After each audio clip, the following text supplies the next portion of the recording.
On this week's episode of the Blazers Edge podcast, I am joined by Blazers Edge Associate Editor Steve Dewald, and we're going to talk a lot about James Harden and why it makes sense to trade for him. Like that's a real thing, so prepare yourselves for that. We talk about the Blazers' first two games against the Utah Jazz and squeaking by against the Houston Rockets, what to look forward to on this road trip against the Lakers, Clippers, and the home and home against the Warriors, and a lot more in between, including taking a look at what has been a disaster piece of a second unit that includes Carmelo Anthony. Let's get to it. Hey, I'm on top, really I'm on top. What's going on, everybody? Welcome to this week's edition of the Blazers Edge podcast. I am your host, Danny Marang, and this week I am joined by Blazer Edge's own Steve Dewald. Have we come up with a name for your title yet? Actually, I do. I know it now. What is it? I'm associate editor. I'm one below Dave. There you go. I have an official title. We've established some sort of pecking order, and then you guys try to rope me in, and then I just nope, swiggle out. We're recording now. It is almost 6 o'clock here on Sunday afternoon, Sunday evening, whatever you want to call it. Carmelo Anthony is not with the team. We have been told by various outlets. We'll get into that, and we'll hit on Melo specifically. Also, I'm going to plug the fact that I will also have a episode of The Breakdown that'll come out alongside the podcast, focusing specifically on Carmelo Anthony, which is both fortunate and unfortunate timing-wise, but pay attention and look out for that as well. But Steve, thank you for joining me, man. We've got 2 games in the book. The Blazers are getting ready to take on the Lakers. They're playing here in just a little bit on NBA TV, but Anthony Davis and LeBron James are playing in that game. We don't know what their status is going to be for Monday because it's a back-to-back, and we've already heard it's not a national TV game, so maybe LeBron or AD sits. I don't know. Quick thoughts. What do you think ends up going in that direction? I mean, the blueprint's there. The Blazers need to play 9-man rosters, and they just need overtime to get there. But it'll be interesting. It'll be interesting to see if they're going to rest him this early in the season, and I think that's going to kind of lay the blueprint out to how regimented some of these teams are going to be with how they treat rest and time off. This is a crazy stretch for the Blazers. I think it's 3 games in a row that are going to be really interesting tests as far as teams at least on paper, teams we expect to be there. The Clippers was one of the wildest things I've seen today. I took a screenshot of the first half box score and sent it to a few of my buddies. Didn't you know Paul George had a great Christmas? That's what the man said. He had a great Christmas. Apparently, the Clippers are the only professional sports team in the world that celebrated Christmas. I don't know. It's typically the road team that comes into Los Angeles that you have to worry about maybe having a bit of a nightlife issue. But yeah, kind of a complete disaster piece. Speaking of disaster pieces, or almost near disaster pieces, the Houston Rockets came into Portland last night and almost stole a game, like you said, with a 9-man roster. Might as well call it 8 because the guy I thought actually might play some more because he got a nice bit of run during preseason, Bruno Caboclo, I think he only played 6 minutes. Yeah. So got in there early and then we didn't see him. That was it. So, quote unquote, fat James Harden goes out and drops a 40 bomb with 17 assists with the ghost of Christmas Pass as, his 6th man, and Christian Wood, who balled out of his mind. We'll talk about him a little bit, I'm sure. But this was not a good win for Portland in any way, shape, matter, or form, right? It was a necessary win after how the preseason went and how the opener went. You'll take it. You'll take it over the loss. You got it. You got to take it. But there's a lot that is very concerning about. There's a lot that has to be done with the rotations on this team. There's a lot that has to be done as far as what exactly you're going to do defensively, and just pick what you're going to do. You're either going to stick to the system that they set 3 weeks on fire with Jim Boylan coming into town and coming in and trying to teach them this aggressive defense that it sounds like they're already scrapping. And then you're caught in this middle ground of, are you going to play the ice style ball, the drop coverage, and you're putting guys in no man's land. I mean, we saw that with Nurkic, which we'll touch on later, but watching him try to defend and make a decision in pick and rolls with Mitchell and Gobert was brutal in that. It was physically because painful. he's either stepping out too late and guarding Mitchell in no man's land, or it was bad. It was ugly. It was one of the ugliest defensive performances I think I've ever seen this team have under Stotts. Yeah, and that's saying disagree. something. And the thing is, I think I differ from you here in a little bit of a sense. I think they need to find a way to have that aggressive defensive mindset in their bag. So they need to find a way to work through it. But again, I don't know if Jim Boylan was the guy I would bring in, because in Chicago, when he was there, one of the biggest criticisms of him is one of the ones that I think has been laid against Terry Stotts, was that instead of being a more conservative system like Stotts all the time, he was aggressive all the time with defenders like, I don't know, Zach LaVine, who is not good in that department or doesn't care in that department, and Wendell Carter, who is much better served in drop coverage. Same with Lowry. He's not exactly a guy I think you want isolated on perimeter and switches or being that aggressive. But I think it was too strong of an overreaction, or too strong of a reaction towards Boylan. But I want to see them be more aggressive. Use guys like Derrick Jones Jr., use guys like Covington. And I thought they did a good job of it in spurts against Houston, particularly against James Harden. I'm going to kind of come back to him in that regard.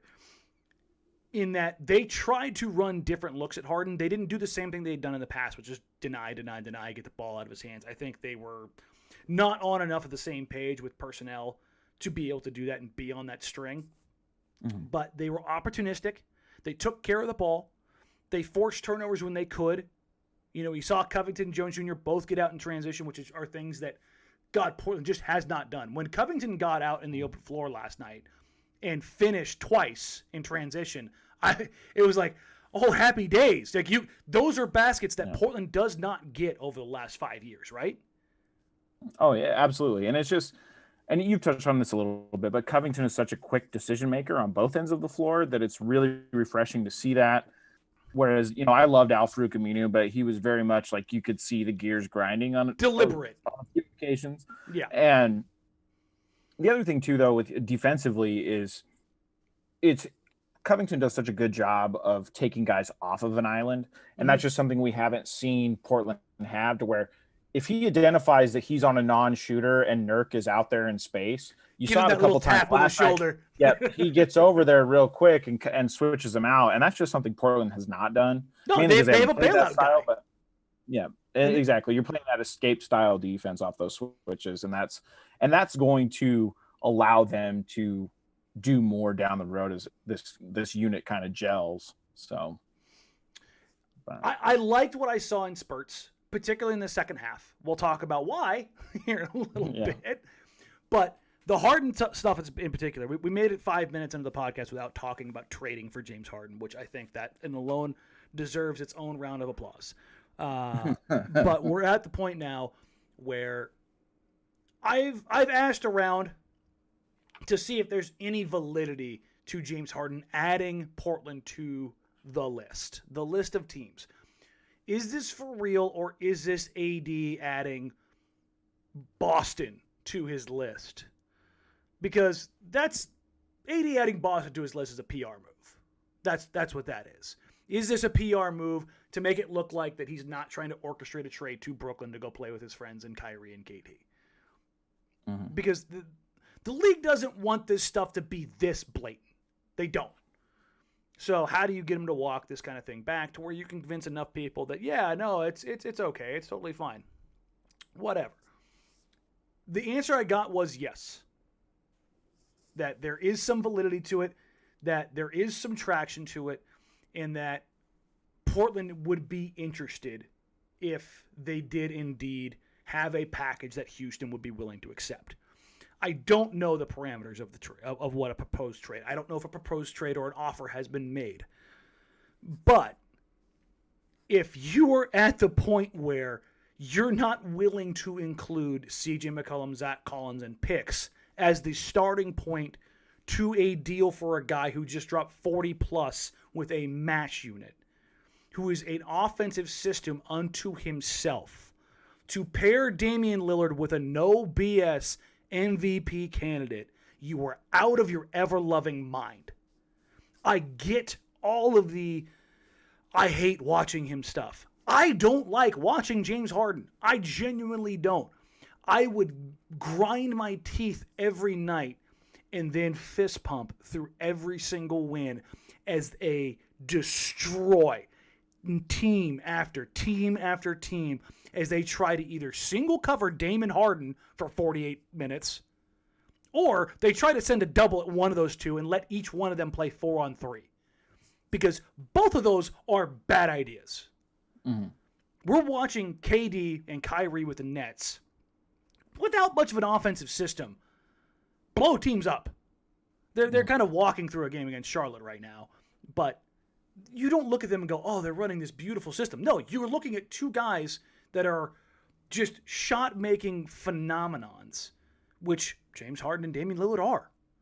You put those guys in the same team, and for the love of God, you would have, at least for a year, which is all I have ever wanted for Damian Lillard, a no doubt, no BS chance to be a contender. Because when you've got two top 10 guys, which is what you would have, you're a contender.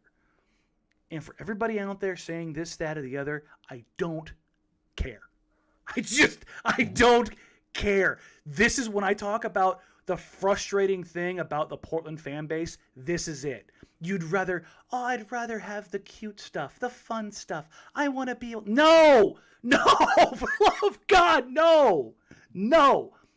Winning matters. It doesn't have to be the end all be all, but at some point it has to.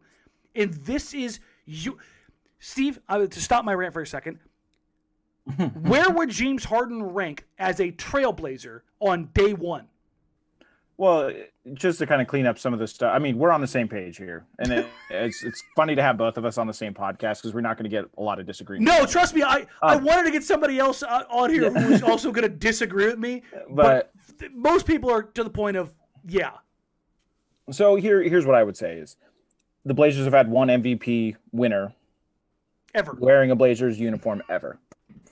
They've had the last real bona fide competitor for an MVP trophy, which I think Lillard's knocking on the door this year if the team plays well enough, but was Clyde Drexler. So you're on a short list of top 3, top 4 Blazers ever already. Day one he hits. Day one.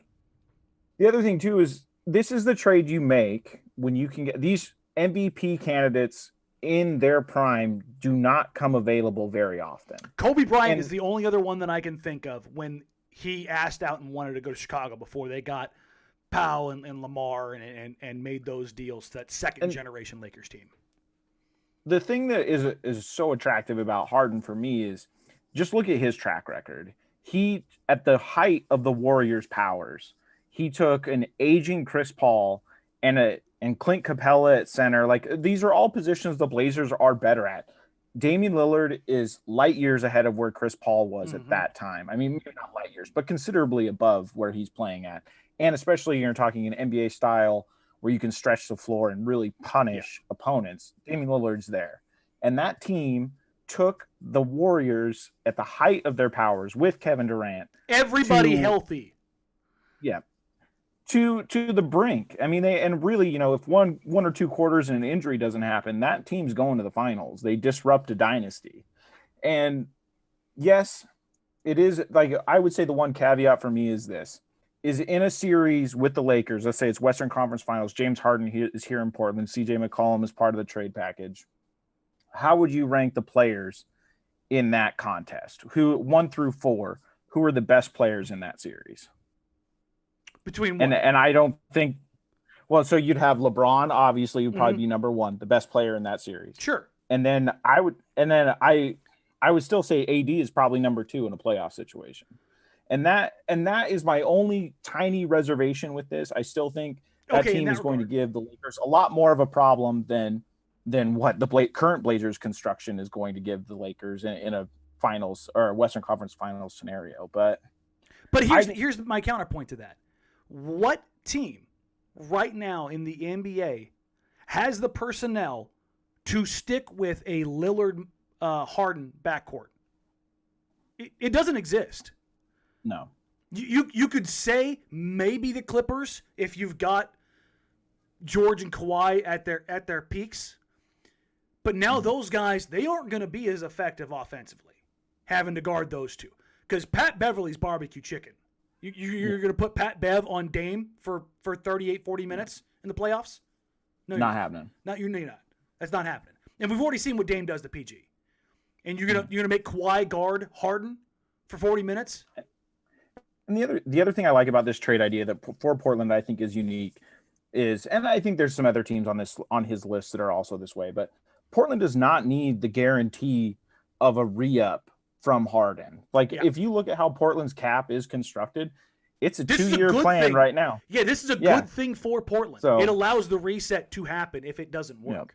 Yeah. And this is something that you can go into a trade with less reservations other than breaking up one of the most likable backcourts in this franchise's history. But I mean, there was a time where you had to break up the Paxton Drexler pairing. Yeah, I mean, this has happened before with this franchise. You got to take these shots because Damian Lillard's got one prime. And are you going to give him a real chance to win a title or are you not? Are you going to have the feel-good story? Which also, I mean, I don't want to completely discount the value there, especially in this era, but let's be real here. A parade with Harden and Lillard would be just as sweet as seeing McCollum and Lillard right out into the sunset, if not sweeter. So I mean, I'm gonna fall on the sweeter side. I am unabashedly a guy who is said, and you will know what I'm going to say here. If you're not building towards a title, what are you doing? Mm-hmm. Because there's other stuff that matters, certainly, but that's peripheral.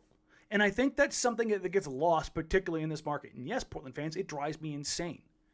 I grew up rooting for teams and from a region in LA where titles matter. Like, it genuinely matters. The journey is awesome. Do you think that Laker fans are sitting there going, oh gosh, I really wish Danny Green was better during that title run so that I could really appreciate him? Or do you think they were sitting there going, rings, baby?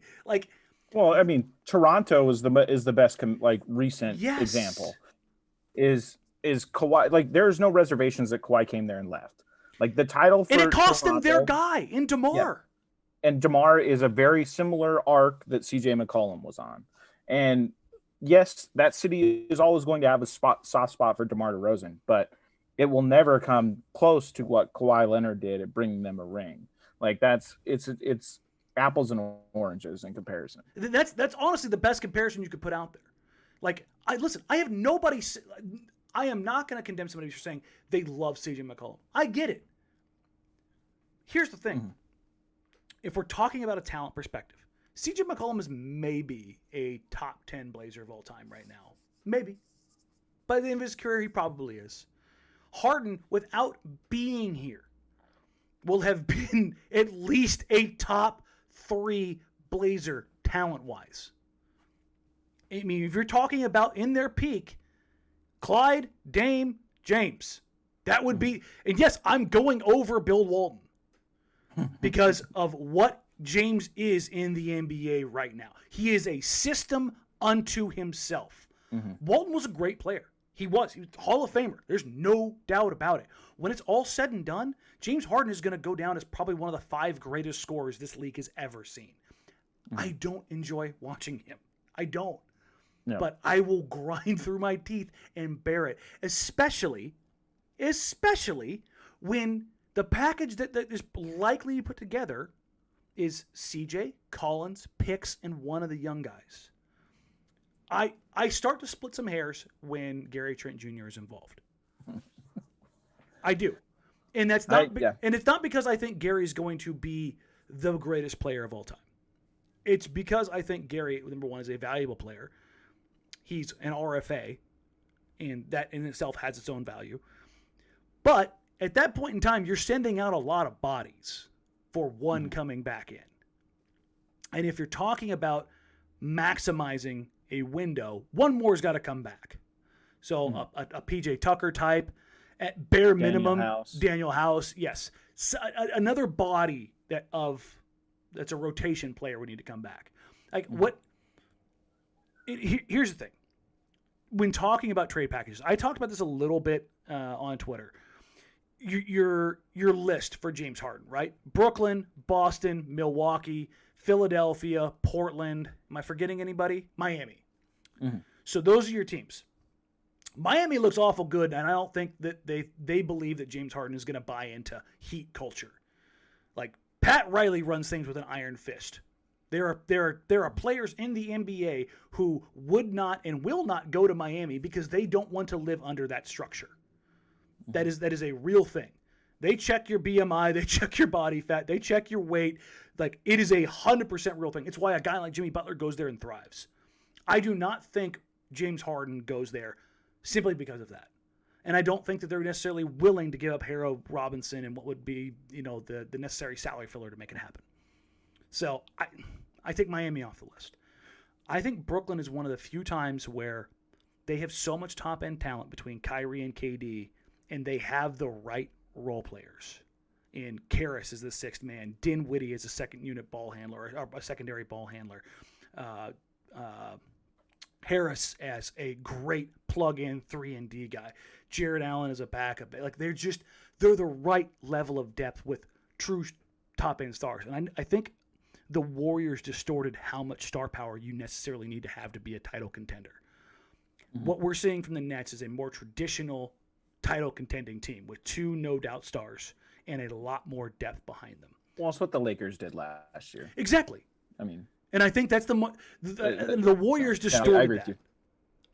Milwaukee is not going to, because Giannis is not going to play with Harden. I think that's a no. Well, I just don't know.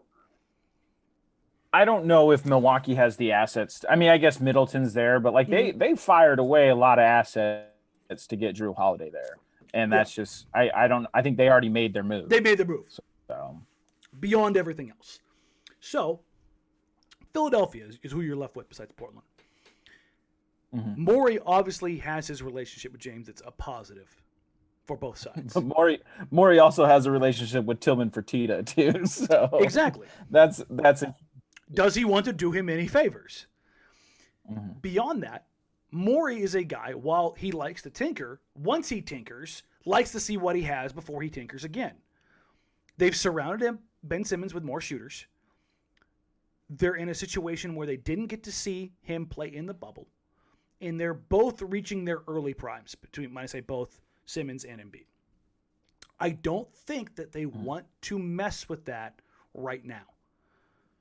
As good as Harden is, I still think they're really a year away from making a move, maybe two. What about you? So I would say this with the Nets real quick. I think it's such a fragile situation with Kevin Durant, and I think Kyrie is the perfect co-star with him, where there's still a very clear hierarchy on who the best player is in that situation. Yes. And I think some of the stuff that soured in Golden State was that line's a lot blurrier next to Steph Curry at the height of his powers. And Draymond. So correct. And that's taxing. So I think the Nets. I think with the Rockets would have to take a hell of a discount.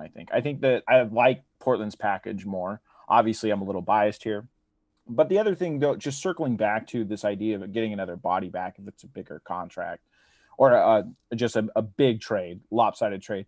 One idea that you touched on is a lot of the times with these big time deals, a third team comes out of nowhere on it, and it might not make a lot of sense, but this is how you kind of swish around those assets, and whether it's draft capital or they just really like somebody that happens to be like happens way more often than people are willing to admit. And that's how you pick up, an eighth man, ninth man for your rotation. Mm-hmm. And so I think that to think that this is just going to be a linear, just one team to one team trade, I think you're going to see. I think this is a bare minimum 3-team deal, no matter who ends up trading for James Harden. I think it ends up being at least a 3-team deal, because Houston's going to want stuff.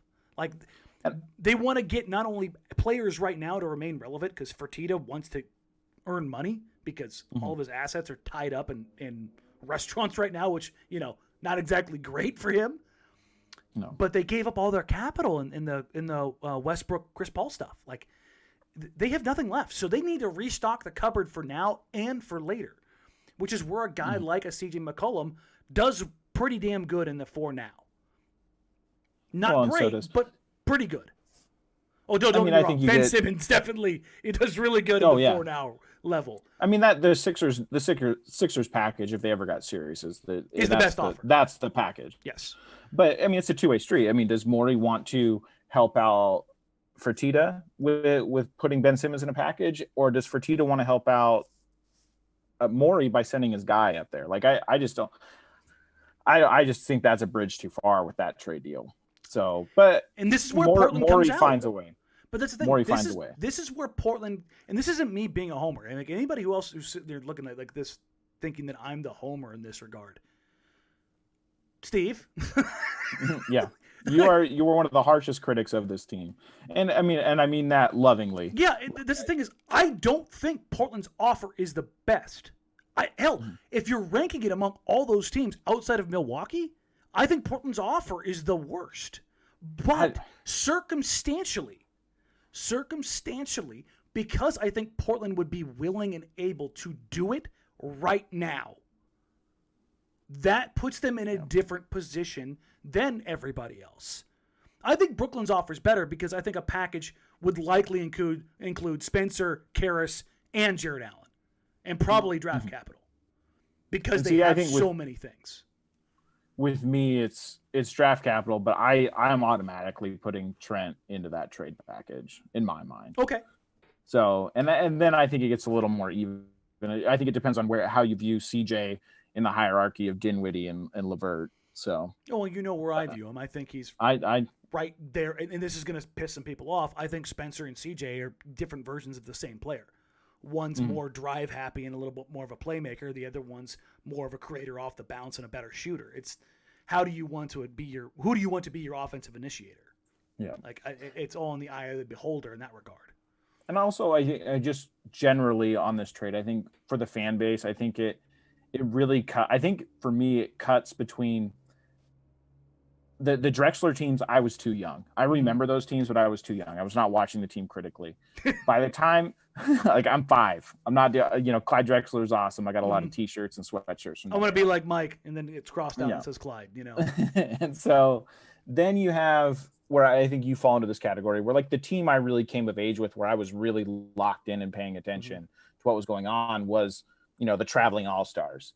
And that's those 98 to 2001 those teams. And I feel like the people who really grew up with those teams and really locked in and focused in those years, those people are on like they are probably the loudest pro Harden people. Trader Bob years, like when an opportunity comes along, and we'll get off the Harden stuff with this.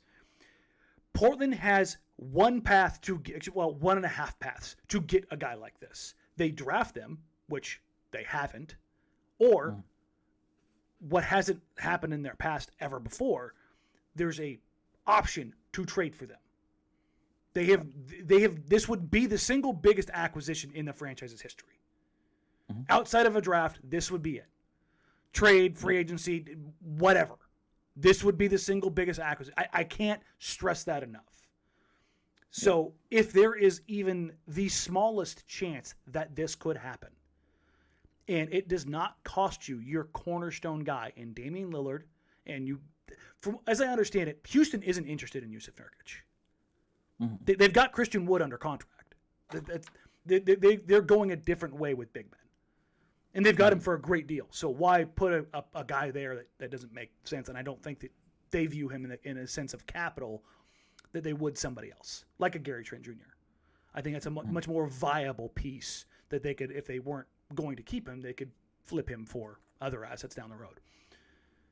Okay, that's enough of the Harden stuff for right now, because Steve and I are just going to sit here and talk in circles about how this makes sense, and everybody else who doesn't understand this is a crazy person.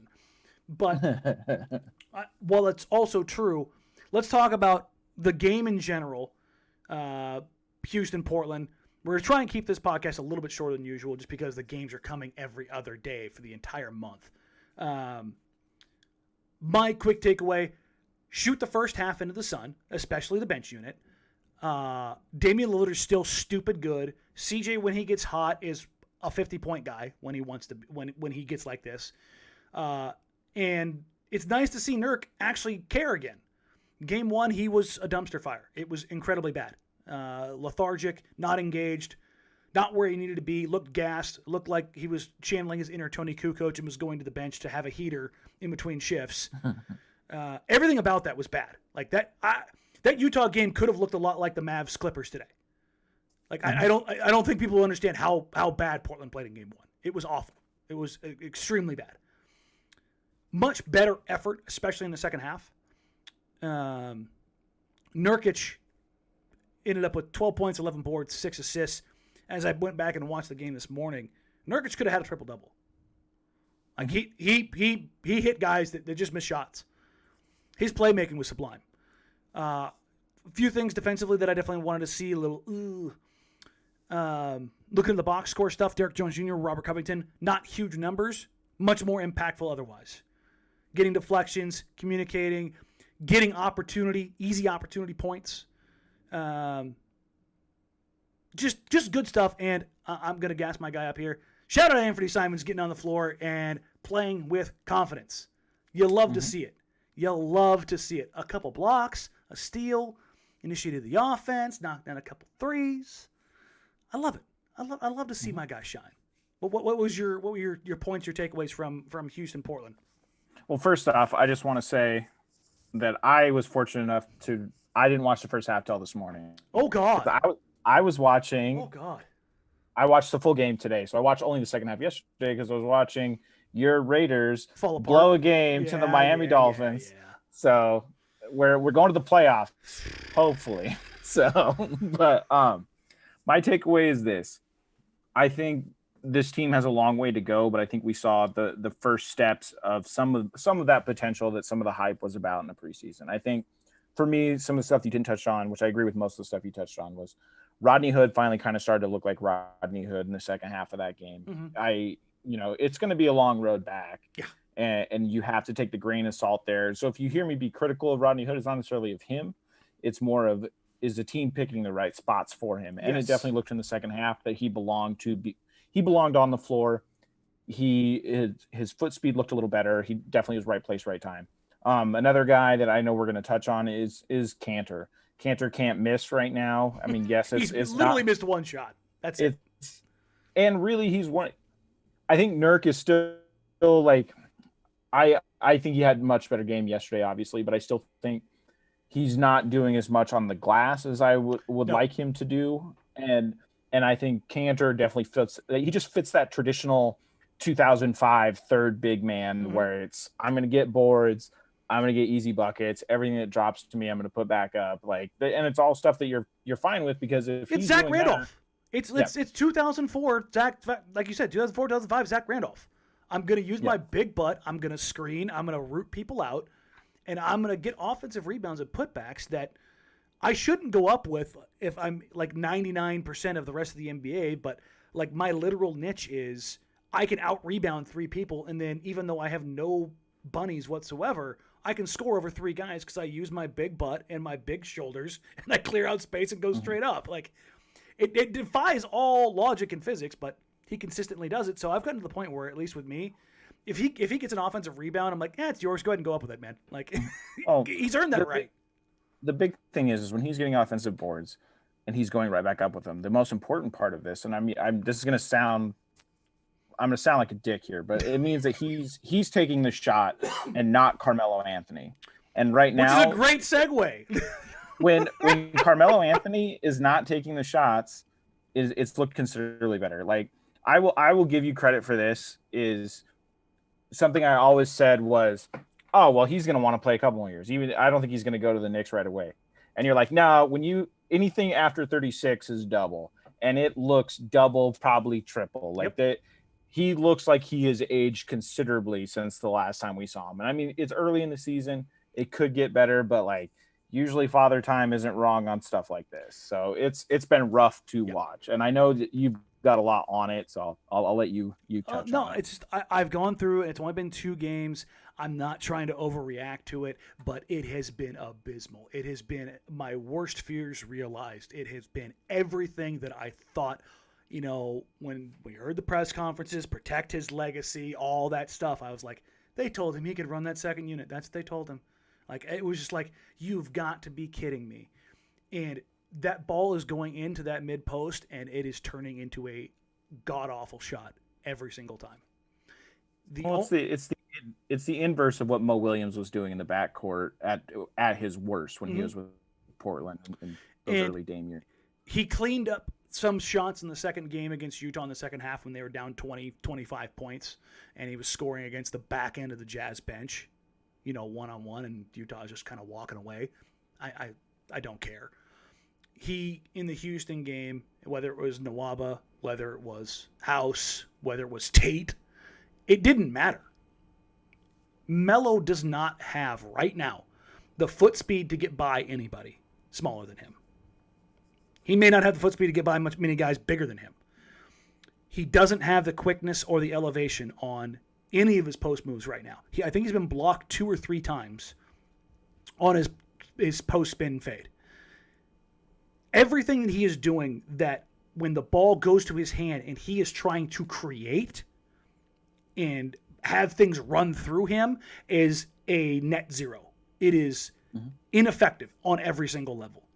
Now, the flip side of that is, after I've got done just crapping all over him, when he is decisive with the ball in the catch and shoot, or attacking a closeout, or in the pick and roll as a pick and pop guy, or when Dame gets trapped, they've run 2 at him and he's the release valve, him taking those shots, and again, I'll break all this stuff down with the video I have coming out for the breakdown alongside this, is good. I have zero issue. If the ratio is 3-1 or 4-1 of him as a release valve, catch and shoot, as a short roll playmaker, or catching the ball at the free throw line and working as either a facilitator or a shot creator from there, I have zero issue with it. But the offense running through him is 2 things right now. 1, awful. 2, stagnant. It is causing everybody else to sit there and stand there and watch, because once it goes in there, it does not come back out. And when you've got Enes Kanter out there and you've got Rodney Hood out there, both of which are ball stoppers in their own right, where the hell is that second pass going to come from? Where is the swing ball motion going to come from? And I look at that team and everybody's like, oh, Stotts this, Stotts that. No, that's not a Stotts thing for everybody else out there. That is a promise made to Carmelo Anthony. If you are watching that Blazers second unit right now and you cannot see that the offense is being force-fed through Carmelo Anthony to placate his legacy, I don't know what to tell you. Because that's what is happening on that floor. It's ugly. And I mean, it's one of the problems that we saw coming into the season, when they didn't bring in a veteran third ball handler either. And that should have been the writing on the wall for all this. And granted, it is early. Things could change. I mean, Carmelo Anthony is learning to play in a bench role for the first time in his career, hopefully. Hopefully that's what he's doing. So, I mean, there is going to be learning curves for everybody. It's a brand new group out there, and it's a brand new role for Melo. Like, that's as optimistic as I can get right now. And this thing is like, but like, you go through and watch every single one of his shots. I showed you before we started here. He's leaving every shot a foot short. And that's that father time thing. Like, you wonder how much the legs are there. Like, when he has to do something other than catch and shoot, it's like that. And again, you could be right. I will be fully willing to eat every one of my words right now. If he comes out and all of a sudden his legs are fine in 2 weeks and he's 14, 15 points a game and he's shooting 44%. Fine. I'll come on here and give the full mea culpa. Well, but the reason why I don't think that's going to happen is we watched this guy come off the couch last year and come in and play, and that was with no prep, and he looked quicker. Now he's had some prep coming into the season, certainly more than he had last time, and he looks. Saw a lot of videos from the Black Ops court of him looking, ready to go. Ugh. But I'm hoping. First off, I hope he's fine. I hope it's nothing. I hope this is all just safety protocol. Yes, we should say that with all this, because it's hard to reconcile. But at the same time, like I really hope this gets figured out. I also hope he doesn't bully his way back into the starting lineup. Like that would be my nightmare situation here. Yeah, because here's the thing. I think Jones Jr. and Covington are starting to work their way in and find a place. Shout out Damian Lillard for finding Derrick Jones Jr. on a damn lob. Finally. Yep.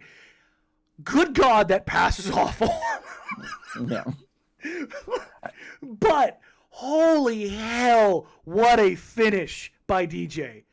He reached back, turned mid-air, and threw a reverse alley-oop. Not because he wanted to put a little mwah on it, because that's how he needed to catch and finish it.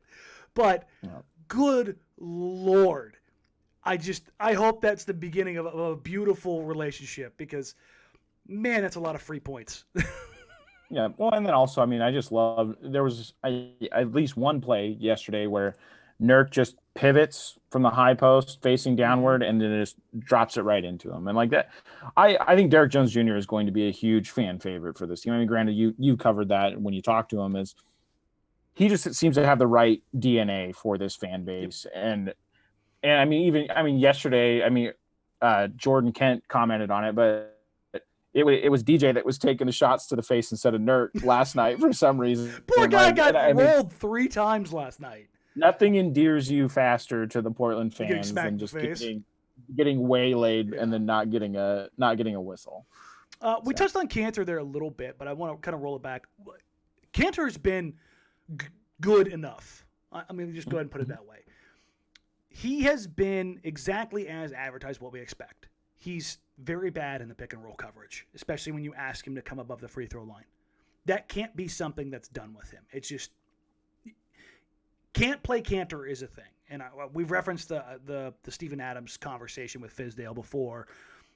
Basically, for those that don't know, Steven Adams getting ready to check in for a game. He's a friend with Kanter, says something to Fizdale along the lines of, you get him out of the game. He's getting abused because he can't cover the pick and roll. And he's saying that because he's his friend. Fizdale laughs, but Adams is entirely serious. And he's like, no, seriously, get him out of the game. Because he doesn't want to see his buddy, his friend, look bad. Mm-hmm. And if you're asking him already to put him, or asking him to be in a position he's not good at and not comfortable in, and then you're putting him alongside Carmelo Anthony and Rodney Hood, that's the least athletic front court in the NBA by a substantial margin. Oh, yeah. Like, the foot speed there is non-existent. And then pushing them out, hard pass. So that's got to go away. But Kanter's doing well as a screener. He's trying to be a pivot guy when he comes in for Nurk, and he's kind of out there with that starter group where he understands his where he's at in the pecking order with Dame, CJ, Covington, those guys, right? Mm-hmm. He's made a couple errant passes, but he's attempting to be more than the true black hole. Throw in the fact that he's getting you those extra possessions. He's missed 1 shot on the season, and he at least gives you effort on the defensive end. Kanter gets a passing grade, right? Oh, yeah. Yeah, I think Kanter's role, is only going to, or his effectiveness on defense is only going to get better, because I think that's something that's going to come with time, where you're going to have to tweak the system. And it comes back to that whole thing of, Boylan's too rigid one way and Stotts is sometimes too rigid the other way. Mm-hmm. You're going to have a very fluid type situation here, or at least if you're going to reach the maximum potential defensively for both these units, is you're going to have to be able to swap around what that center's doing depending on who's in there. And it'll also be really interesting to see. I know he's not your favorite guy, or at least a question mark is Zach Collins. And I think it'll be interesting to see where exactly he slots in and how he kind of makes up for that lack of athleticism in that second unit. I mean, it's not perfect. I still don't know what your offense is going to look like with those guys on the floor. It's not going to be pretty, but defensively, I think you're certainly more athletic, and you're adding some foot speed, and you're adding a mobile 7-footer where you just kind of have these really slow-footed front court players. Well, speaking of adding mobile 7-footers, Carmelo Anthony is not with a team, as we were talked about, in Los Angeles, which is going to do some things to the rotation here. And either Robert Covington's going to play 40 minutes or Harry Giles is going to get some burn, ladies and gentlemen. We've done it. We've got Harry Giles on the floor. I've already had a bunch of people text me as soon as the news broke that Melo wasn't with the team. They're like, "What did you do?" I didn't spike any results. I didn't contact the lab, folks. Like, we aren't that desperate to get Giles on the floor. I mean, not yet. But you expect Giles to at least get some minutes now, right? Oh yeah, absolutely. I mean, those minutes got to come from somewhere. Like you said, you're not going to play Covington, especially if LeBron and AD are both playing. You're not going to play someone that long. You need a little bit more size for those guys. And I started taking a few boxes. I'm like, well, we could see. But beyond that, Gary Trent Jr. played 6 minutes against a James Harden Houston team. When asked post-game why Gary Trent Jr. didn't play the second half, Terry Stotts said he had a decision to make at a 9-man rotation and that he opted to go with Anthony Simons over Gary Trent Jr., end of quote. How much of that are you buying? None. That is I mean, when they were going to address it and it wasn't an injury, it was going to be 100% fully pegged on my bullshit meter. Yeah. And that's exactly what it was. Like, you can't say we reduced the lineups when you used Gary Trent Jr. exclusively in the type of situation that you needed Gary Trent Jr. for last game. Yeah. Like, anytime someone was barbecuing you in the bubble, you brought Trent Jr. in specifically to guard that person. And I just don't buy it. I don't buy it for a second. And they're talking out both sides of their mouth here a little bit with this Carmelo Anthony situation where they're saying, well, he only played 20 minutes and it's all protocol and all this. So it's like, okay, well, you're already one person down in your rotation if that's your truth. Like, I just don't get it. And I don't know. I think eventually we'll probably find out what went on there. But and I will say this about Stotts is he's definitely one of those guys where I don't know what happened. It could have happened in practice. It might be something that hasn't happened, but Stotts has always rewarded minutes and playing time off of effort and practice. And he's kind of been that old school type mentality. And granted, I don't know what to make of this situation. I don't know if that's the answer, but I know 100%. The history here suggests that something isn't right. When Stotts makes a rotation adjustment, it's not on a whim. No. When Jusuf Nurkic got benched against the Brooklyn Nets, was that on a whim? No. Or was that strike 3 when Nurk was doing something he shouldn't have been? And I'm not saying that Gary did something he shouldn't have done. Did he say something he shouldn't have said? Or did he question a rotation? Like, there's so many different things. But the Blazers, number one, they keep everything in-house. Always have. Stotts doesn't do stuff on a whim. And Gary Trent Jr. is too good of a player to just play 6 minutes. So something doesn't add up without an injury. Yep. That's just the reality here. So I'll be interested to see when Gary plays against the Lakers, right? Yeah. Oh, yeah. I mean, especially now that you're down. I mean, you're already going to be tweaking your bench rotation already, so it'll be extremely interesting to see what happens. I mean, Dennis Schroeder's a guy that Gary Trent Jr. should likely spend minutes on, right? Yep. Oh, yeah. And Schroeder's looked really good so far this season, so it's going to be. I'm not buying what they're saying. No, and I don't think anybody should. It's hard for me to buy. It's hard for me to buy into the practice thing too, because I think Gary Trent Jr., something we touched on before the pod, is one of the hardest working people. He's a dog. At least he's carried that reputation since he's been in this league. And Dame doesn't come out and say, truly, I was say Dame doesn't come out and say, I knew this guy was going to be this guy because of how hard he works, unless Gary's a dog. Like, that's Dame doesn't artificially gas guys up publicly. That's not his MO. Yep. I mean, go back and look at other guys that have been on this team where Dame doesn't really say anything about them, and that they're not a part of this team for very long. Or in the league. Yeah, in most cases. he typically hits on things that he's honest about. And I'm not just talking about, he's a good guy. I'm talking about when he specifically addresses things, character traits about guys. He's very direct in those things. So, again, I don't like stirring the pot and like being TMZ with this, but something does not make sense here. And it's not adding up. We're 2 games into the season. We've already got a little bit of craziness. Obviously, Nasir is still coming back from health and safety protocols. Melo is precautionarily on health and safety protocols. We don't know if he tests positive. We don't know if he got a false positive. We don't know if he's getting a second test. We just know he's not with the team and he's not in L.A. Yeah. Or he was exposed to somebody who was... And they do contact tracing. Yeah, whatever it is, we don't know. And likely we probably won't know until later down the road because Portland's going to play everything really tight to the vest because they always do. But you've got Anthony Simons getting minutes. You've got Gary Trent Jr. not getting minutes. You've got the bench unit consisting of Carmelo Anthony stalling horribly. And I think this is going to be a good litmus test. Well, a tough litmus test as it pertains to the Lakers, the Clippers, and then, which is kind of weird, they're going to do one of these series in Los Angeles against the Lakers and Clippers, and then they're going to have a series in Golden State against the Warriors. So 4 games in 7 nights, whatever it is, but only in 2 cities. Mm-hmm. If Portland goes 2-2 on this road trip, is that successful?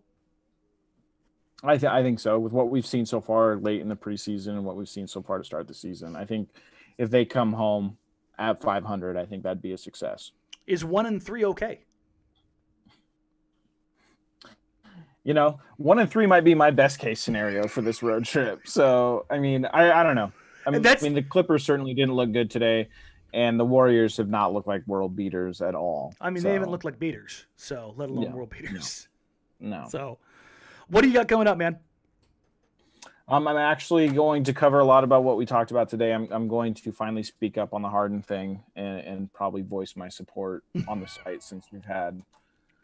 And that's 16 pages in the Slack channel.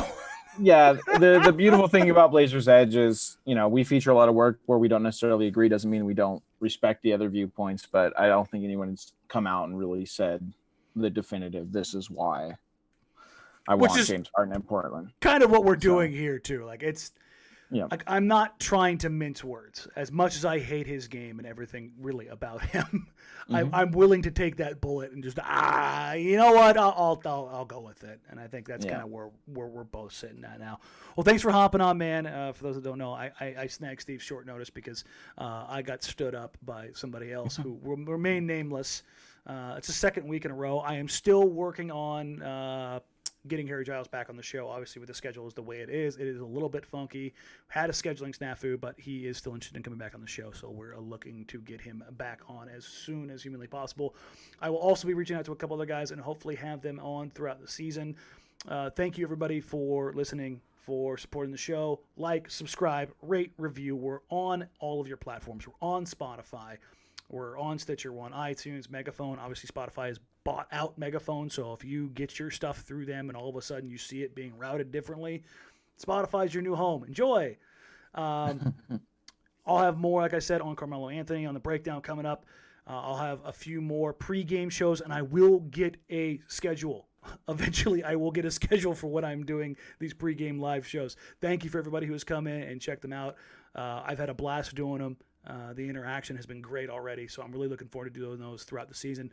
Thank you, everybody. We'll catch you guys. Steve, thank you for hopping on. Screw your Dolphins. Everybody else, love you. Have a good week. Be safe. Right. Talk soon. Bye.